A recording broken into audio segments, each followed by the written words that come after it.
First வந்து மௌன ராகம் சீரியல் வந்து வந்து கேட்டோன்னே ஒத்துக்கிட்டதுக்கு காரணம் என்னென்னா ஒரு வேளை அந்த டேரக்டர் என் ஃப்ரெண்டு அப்படின்னு கூட இருந்திருக்கலாம். ஆனால் அவர் என்கிட்ட ஃபோன் பண்ணது நான் அவருன்னு சொல்ல மாட்டேன், என் ஃப்ரெண்டு அவனா நீ வா பொண்ணு தான் பேசுவேன். செல்வம் வந்து ஷமிதான் பேர் வராது. ஸ்மிதா நடிப்பாங்களா? நான் சொன்னேன் ஸ்மிதா நடிப்பேன்னா ஸ்மிதா கிட்ட போய் கேள்வி ஏன்ட்டு ஏன் கேட்குறேன்? ஓ உன் பொண்டாட்டி ஸ்மிதா நடிப்பாங்களா? என் பொண்டாட்டி பேர் ஷமிதா செல்வம். என்னப்பா அப்படின்னேன்.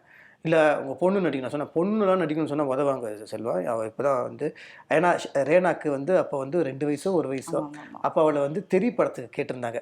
அப்போ நம்ம 2 பேரும் வந்து ஈஏ போயிட்டு இருக்கும்போது ஃபோன் வச்சு ஆடிஷனுக்கு அட்லீஸ்ட் சார் கூப்பிட்றாரு அப்படின்ட்டு கர்ணான்னு ஒரு அசிஸ்டன்ட் ஆக்டர் இருந்தார். நான் சொன்னேன் கர்ணா நான் நடிக்க ரெடி, என்னை கூப்பிடுங்க, நான் வேணா நடிக்கிறேன், என் பொண்ணு நடிக்க விட மாட்டேன், அவள் படிக்கிறா விடுங்கண்ணா.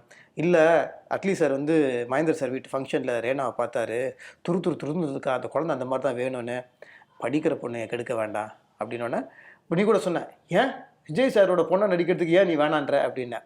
அப்போ நான் என்ன சொன்னேன் நான் தானே சான்ஸ் கேட்குறேன், எனக்கு கொடுக்கல. அப்புறம் எனக்கு ஒரு சின்ன கேரக்டர் கொடுத்தாங்க. ஸோ இதுலேயும் செல்வம் வந்து ஷமிதா ரேனா கேட்டாப்புல. நான் சொன்னேன் என் பொண்ணு படிச்சுட்டு இருக்கிறா, நான் தான் சரியாக படிக்கல, என் பொண்ணு அதை ஒழுங்காக படிக்கட்டும், அது கெடுக்க வேண்டாம். சரி பொண்ணு வேண்டாம் அம்மாவாவது நடிக்கட்டும், அது நீ பேசிக்கோ அப்படின்னு தான் நம்பரை கொடுத்தேன். எடுத்தோன்னே ஒரு 2 பேருக்கு செட் ஆச்சா செட் ஆகலையா?